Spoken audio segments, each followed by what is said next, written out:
안녕하세요. 약초피디아의 곽준수 교수입니다. 올여름 유난히도 더웠죠. 그러나 머지않아 또 가을이 올 겁니다. 우리 희망을 가지고 가을, 겨울이 되면은 또 우리 몸을 특별히 챙겨야 되잖아요. 여름에 땀을 많이 흘리고 허약해진 몸을 추스려야 됩니다. 그래서 오늘은 인삼을 가지고 나왔습니다. 원기를 크게 보하고 진액을 생성하는 만병통치약으로 알려진 인삼. 동서양을 막론하고 인삼에 대해서는 우리가 정말 그 약효를 누구나 인정을 하는 약재죠. 그래서 보약제 하면은 대표적으로 인삼녹용을 들고 있잖아요. 자, 인삼의 효능 효과. 두릅나무과에 속하는 다년생 초본식물이죠. 뭐니 해도 이거는 대보원기. 크게 원기를 보한다 이렇게 되어 있습니다. 그런가 하면 갈증을 멈추게 하고 진액을 생성한다. 그런가 하면 정신안정과 지혜를 더하고요. 기와 혈을 함께 보하는 진귀한 약재로 예전부터 알려져 와 있습니다. 동의보감에도 이러한 내용들이 기록이 되어 있습니다. 자, 그럼 어떻게 이용을 해야 될까요? 몸이 허약하고 손상된 일체의 증상들을 치료할 수 있다고 보시면 됩니다. 식은땀이 난다, 기진맥진하다, 췌장 기능이 손상되어서 순환장애가 있을 때, 그런가 하면 양기와 진액이 모두 손상된 당뇨의 경우, 입이 마르고 어지럽고 두통이 오고 건망증, 소화경기 이런 데에도 널리 사용할 수 있거든요. 흔히 우리가 알고 있는 사삼 있죠. 잔대라고 하는, 이거는 오장의 음기를 보하는 데 반해서 인삼은 오장의 양을 보한다 이렇게 생각하시면 되겠습니다. 근데 간혹 받아보면 어때요? 인삼을 못 먹는다고 하시는 분들이 있어요. 나는 열성 고혈압이 있어서 인삼에 몸이 맞지 않아 하시는 분들 계시거든요. 인삼을 대용할 수 있는 대용품들이 있습니다. 만삼 같은 거 있죠. 당삼이라고 하는 그런 거 하면 태자삼들도 있습니다. 그래서 물론 인삼보다는 약효가 적기는 하지만 인삼이 가지고 있는 약효 성분들은 거의 대부분 다 갖추고 있는 이런 약재들이 만삼이나 태자삼이나 이런 것들이 있으니까 이런 걸 대용품으로 활용하실 수 있는 방법도 있습니다. 그런가 하면 우리가 이제 그 인삼을 응용할 수 있는 방법들이 있는데요. 제일 대표적인 게 독삼탕이라는 게 있어요. 홀로 독자 인삼 삼자를 써서 인삼 딱 한 가지입니다. 대형 사고가 난다거나 또는 수술을 한다거나 해서 피를 많이 흘린 경우에, 그 다음에 엄청난 땀을 흘리고 나서 심한 토사 등으로 해서 쇼크를 일으켰을 때 원기 회복을 위해서 단방으로 쓰거든요. 그래서 아주 좋은 효과를 거두고 있습니다. 그런가 하면 생맥산이라는 아주 유명한 처방이 있죠. 인삼과 더불어서 오미자, 맹문동 이 세 가지 약재거든요. 맹문동을 2로 잡고 인삼과 오미자를 1 이런 비율로 섞어서 추출해서 먹으면 됩니다. 다만 오미자의 경우에 떫은 맛이 나기 때문에 끓이면 안 됩니다. 오미자는 물에다 하룻밤 정도 찬물에 우려서 다 우러나고 나면 오미자를 건져내고요.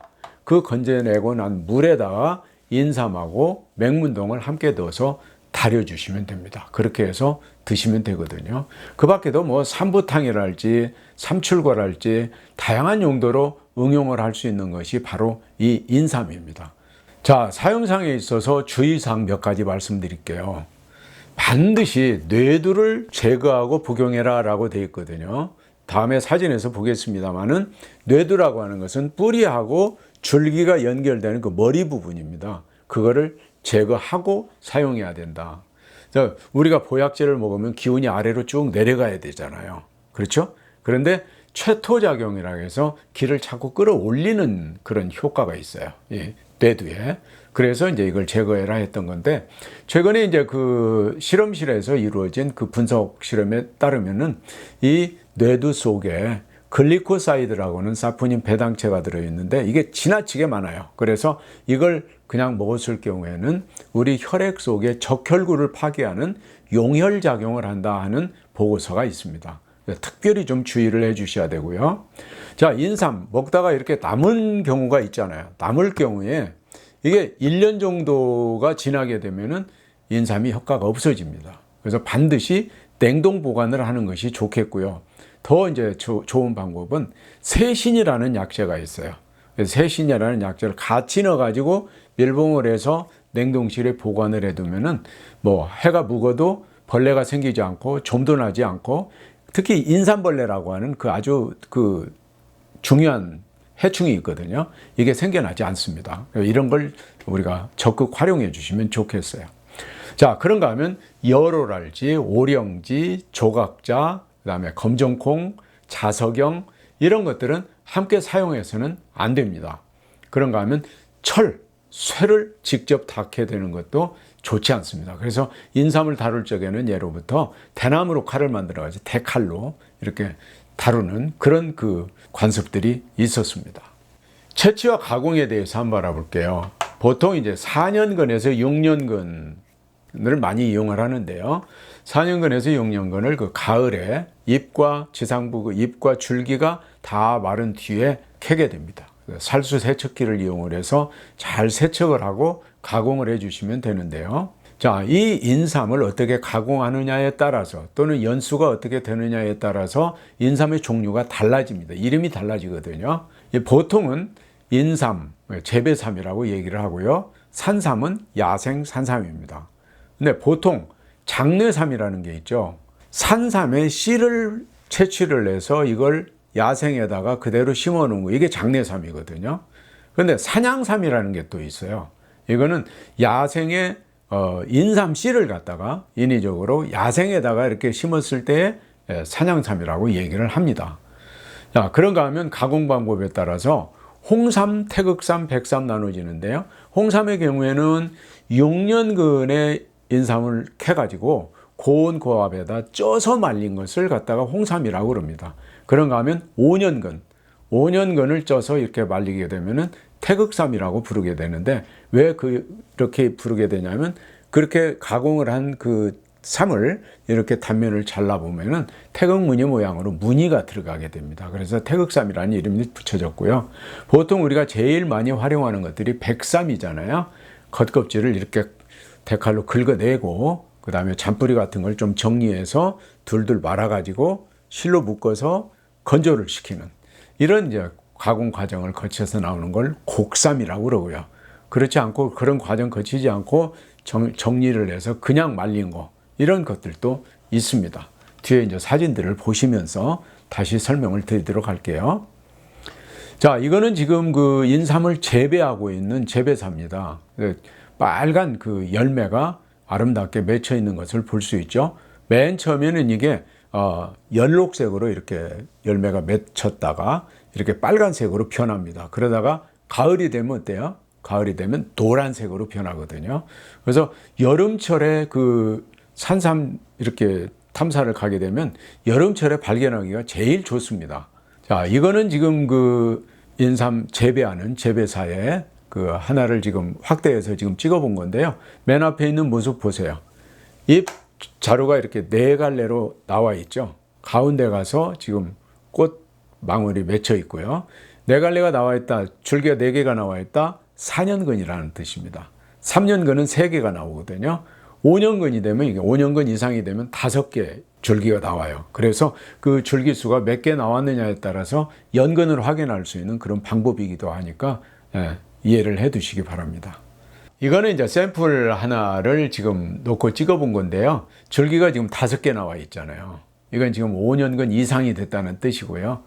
가운데 또 씨가, 장과가 빨갛게 열린 장과가 나와 있죠. 자, 이 열매를 채취를 해서 과육을 벗겨낸, 이게 이제 종자거든요. 이 종자를 숯, 자갈, 모래 이런 것들을 켜켜이 쌓아놓은 곳에다가 이제 그 위에다가 종자를 놓고요. 그 다음에 그 위에 다시 그 모래 같은 걸 끼얹고 나서 계속 물을 주게 되면은 이게 종자가 벌어지면서 싹이 나오게 됩니다. 이게 종자가 너무 단단하기 때문에 그냥 종자를 심으면은 인삼이 발화가 되지를 않아요. 그래서 이걸 개갑 처리한다라고 얘기를 하는데, 개갑 처리한 후의 모습을 지금 보고 계십니다. 앞에 말씀드린 것처럼 처음에는 녹색이었다가 붉은색으로 변했다가 노란색으로 변하는 열매의 모습을 보고 있고요. 자, 이거는 장례삼과 산양삼을 지금 비교를 해본 겁니다. 위쪽에 있는 사진은 그 인삼 그 종자를 산에다가 직접, 산삼 종자를 채취해 가지고 산에다 직접 심은 장례삼이고요. 아래쪽은 인삼 종자를 채취를 해서 개갑 처리한 뒤에 밭에다 1년을 키우고 이렇게 1년 키운 종자 그 뿌리를 다시 산으로 옮겨서 3년이 된 겁니다. 어떻습니까? 몸통이 굉장히 길잖아요. 밭에서 자란 것은 쑥쑥 빨리 자라기 때문에 몸통이 빨리 자라는 데 반해서 산에다 직접 종자를 파종한 것들은 몸통이 짧고 매우 더디게 자란다. 이런 것을 알 수가 있습니다. 자, 현지에서 한번 답사를 가가지고 찍어본 겁니다. 산삼이죠. 예, 빨간 열매를 보고서 바로 찾을 수가 있습니다. 그런가 하면 이렇게 그 식물체를 보고 직접 찾을 수도 있고요. 자, 그거를 이제 이렇게 한번 채취를 해봤습니다. 이게 대략 한 10년 정도, 15년 정도 이렇게 된 산삼인데 이걸 돋운다고 그러죠. 잔뿌리들이 상하지 않도록 잘 조심해서 이렇게 캐내는 것을 10만이들 용어로 돋운다 이렇게 얘기를 합니다. 자, 그걸 이제 돋워 가지고 깨끗하게 물로 씻어낸 모습을 한번 찍어본 겁니다. 자, 여기서 하나 팁을 드리죠. 요즘 간혹 보면은 그 광고도 하고 또는 그 식당에 가서도 이렇게 많이 볼 수가 있는데요. 이게 묘삼입니다. 인삼을 수경 재배를 해가지고 1년 키운 그 묘삼들을 이렇게 판매를 하고 있는 모습을 볼 수 있는데요. 물론 다 그렇지는 않지만 일부 악덕업자들 중에 그런 분들도 있다고 그래요. 여기에 이제 그 상하는 것을 방지하기 위해서 농약을 친다거나 이런 방법으로 해서 이걸 그 키우는 분들도 있다고 그러거든요. 네, 이런 것들을 좀 주의를 좀 해주셨으면 좋겠습니다. 자, 이거 이제 풍기 농협에 가서 찍어온 건데요. 살수 세척기입니다. 지금 이제 인삼 채취한 거를 세척을 하는 모습인데요. 길게 원통 모양으로 되어 있는 그 세척기 속으로 좀 들어가는데 그 안을 들여다보면 이렇게 나선형으로 좀 되어 있어서 이걸 돌리면서 가운데 들어가 있는 파이프에서 아주 가느다란 구멍이 있어서 거기에서 강한 물줄기가 쏟아져 나옵니다. 그러면서 이제 인삼이 쭉 이동해서 들어갈 때 뿌리 사이사이에 들어있는 토사 같은 것들을 깨끗하게 씻어주는 그런 효과를 거둘 수 있죠.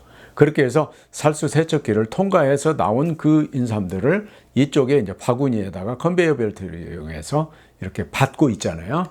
이렇게 받아온 인삼들을 이제 정리하고 있는 모습입니다. 우리 어머님들이 이제 동원이 돼서 지금 뭐 스테인리스 칼을 사용하고 있는데 원래는 저거 이제 대나무 칼을 이용하라고 그랬죠. 네.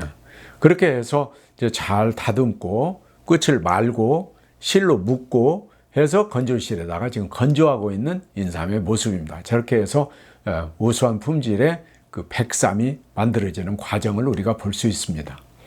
자, 이건 비교 사진인데요. 중국의 그 백두산, 그 사람들은 그 뭐 장백산이라고 그러잖아요. 집안연에 가서 그 5년근 인삼을 이렇게 지금 가공해 놓은 것을 사진을 찍어 왔습니다. 자, 중국에서 재배하고 있는 서양산 모습이죠. 그런가 하면은 요거는 이제 강화도에서 재배한 4년근 인삼입니다. 지금 그 이렇게 동그라미로 표시된 이 부분을 바로 뇌두라고 그러거든요. 이 뇌두를 제거를 하고 드시라는 거예요. 그래야 용혈작용이랄지 최토작용이랄지 이런 것들을 방지할 수 있다. 자, 금산에서 나오는 4년근 인삼, 풍기에서 나오는 4년근 인삼, 강화도에서 나오는 6년근 인삼입니다. 이렇게 해서 우리가 이제 인삼에 대해서 그 가공한 것까지 다 살펴봤습니다. 여러분, 언제나 그 무병장수하고 건강 백세를 누리는 것이 우리 인간의 꿈이라고 할 수 있잖아요. 보약제의 상징 인삼에 대해서 오늘 알아봤습니다. 여러분, 더욱더 건강하시고 건강한 모습으로 다음 주에 다시 찾아뵙도록 하겠습니다. 여러분, 감사합니다.